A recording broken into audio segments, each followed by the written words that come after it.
ओहो कस्तो खाउँ खाउँ देखेको चिकन। आज यस्तै चिकन बनाउन ट्राई गरौँ है त। सुरुमा मैले एउटा कराही लिएँ, त्यसमा थोरै तेल हालेँ।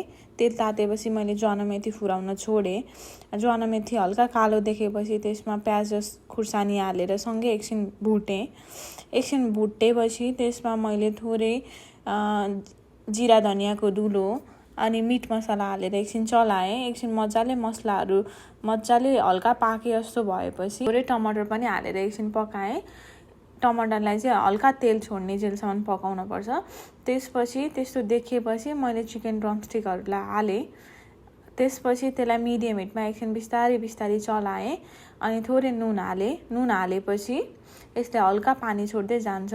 त्यही भएर यसलाई छोपेर एकछिन पकाउने 10 मिनट जस्तो। 10 मिनटपछि हेर्दा यस्तो पानी आइरहेको देख्छ। यसलाई पानी सुकुन्जेल पकाउने। त्यसपछि हाम्रो चिकन पानी सुकेपछि यस्तो देखिन्छ। हेर्नुहोस् त कस्तो मिठो देखेको।